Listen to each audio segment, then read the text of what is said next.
Hey there, Pronto people. Tim here again, back in the Pronto Video Lab to talk to you today about on-page optimization. We're going to get into a little more of the details this time, talk about what you should be doing, talk about what's really important on your page, and really get into things so you understand what's going on with on-page optimization. Firstly, I'd like to apologize quickly if you're having a little trouble reading our whiteboard.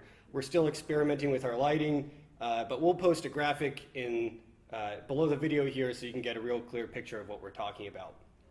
So to start off, whenever you're doing something with SEO, I think it's always a good idea to take a step back and look at things from Google's perspective and think about what they're trying to accomplish before you go do anything to your website. And Google's ultimate goal with everything they do related to search is to provide value to their users. They want to answer their users' questions as quickly as possible. Hopefully in that very first result, they'll get the right page that the user was looking for. So in order to do that, Google wants to return valuable pages for any searches. Searches that answer questions, provide information, and provide value to the people who land on those pages. So with that in mind, I would say by far the most important thing with on-page optimization is putting engaging content on your website. It's really important that anyone who comes to any page on your website finds value in what you're putting there. It shouldn't be a bunch of junk. I know we've all been to those pages where it's just pure spam, and you land on there and you think, what am I doing here? There's nothing worth me being here, and you leave right away to find a real answer somewhere else. So in order to, I have a few tips here in order to help you provide engaging content to your visitors. First, you should try and keep things focused on a single topic. Don't try to cover everything all on one page. Really narrow it down so you're focused on one thing and really focused on just a few keywords. That'll help you get your optimization really sharp on those keywords and give you a better chance of ranking for what you're really striving for there. Another really important thing that I think gets overlooked sometimes, and it doesn't necessarily help you rank, but really helps your visitors, is to keep your content easy to read and easy to skim. I know we've all been to those pages or even in emails, and you see this huge block of text, 10 lines long, and you just say, well, I'm not going to read that. I'm just going to skip over it or skim over it and hopefully get a basic idea of what it's talking about there. So you want to write for those people who are skimming. If you're writing 300 words all in one block of text, nobody's going to read it. So use short paragraphs, use headings, bullet points, images, anything to really break up your content and make it easier for people to digest. And you also want to write not for search engines. Write for people first, but be aware that search engines are going to be crawling your page and looking at different aspects of your page to figure out what it should rank for and how well it should rank for those keywords. So let's get into a few features from pages that are important for SEO or important just in organizing and structuring a page itself. By far the most important single piece of content on any given page is the title tag. And this is the little snippet of text that will appear in your browser tab right at the top of your window. And usually it's something very short and very descriptive about what's going on the page. And search engines look at this and say, the words in this title tag must be what this page is about. So make sure you have 2 to 3, maybe no more than that, maybe only one sometimes, keyword in your title tag to let search engines know this is what this page is about. It's really important that you put your most valuable keywords up there. Then throughout the page, you want to make sure you're using your keywords naturally. Use variations of them. If it's a phrase, you might use part of a phrase here and part of a phrase there. And I like to say you should be keyword conscious. Write as you normally would about the topic and kind of know that these are the keywords you want to focus on and try to throw them in where it seems natural. One thing that comes up a lot is keyword density as a ranking factor. And that's really just not the case anymore. That goes way back to the early search engines in the early 90s. But there's no magic percentage of keyword usage on a page that's going to help you rank higher. Just be natural. Use it as you normally would if you're writing an article or an informational page on your site.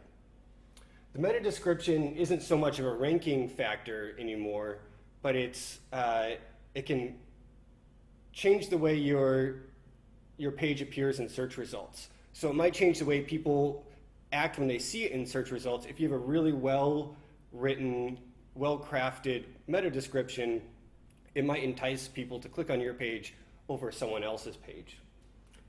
There's a few HTML things going on here. The H tags are heading tags in HTML, and they're used as titles to break up different sections of the page, with H1 being the largest and the most important, and it goes down to H2, H3 for subsections. And those get less and less important from an SEO perspective, but very important when you're talking about readability and how easy it is to get through a really long article or really long page and figure out what it's about. Alt tags go along with images. So search engines can't tell what an image is. As smart as they are, they can't look at all the pixels in that image and say, this is a picture of a computer. They just have no idea. So alt tags are there to provide a text value for an image, to basically tell search engines what that image is. So this is a great spot to throw in keywords or just be descriptive about what the image really is. The URL is another important part of a page itself. This kind of gets into technical SEO a little bit, so we'll cover it more later, but basically you want to have a URL that's descriptive about the page. If I'm writing about computer support, I don't want this long numeric URL. I want example.com/computer-support. It's really easy, it's really obvious what it's about, and it just makes sense from a user's perspective as well. Linking is generally considered to be an off-page SEO thing, but it actually comes in handy with on-page optimization as well. And that's basically linking out from your article to other resources. These might be authority websites about the topic you write about. It might be resources that you have on your own website that you might point users to.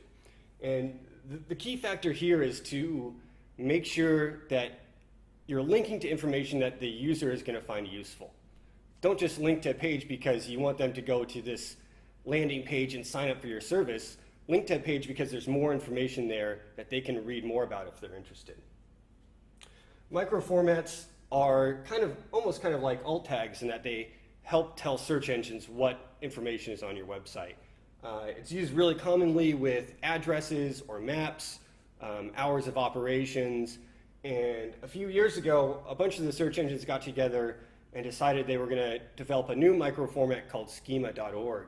And that's a really important part of letting search engines know exactly what the information on your page means, and it can lead to changing the way that page appears in search results. Let's say you had a page about movie times and you used a microformat to list all those movie times. Google might display those movie times automatically in the search results before they even get to your page. And lastly, a question we get a lot is, how does video help with SEO? And I think one misconception that a lot of people have is that placing a video on a page doesn't necessarily mean that that page is automatically going to start ranking higher. It's not a ranking factor that Google looks at and says, oh, this page has a video, let's put it higher up in the rankings. But it can help in a lot of other ways. It can help keep your users more engaged. Sometimes a video makes certain topics easier to digest than, say, a 2,000-word blog post. It can also make your page more shareable, which can lead to more traffic, more links pointing to your page, and just a better overall experience for all the users. So that about covers it for now. I want to touch on this one more time and really get the point in that on-page SEO is really about providing value to your users and being aware that search engines are looking at all that information as well. But put the users first, make sure you're thinking about search engines while you're doing it, and everything's going to be all right. That's it for now, guys. I'll see you later. Bye-bye.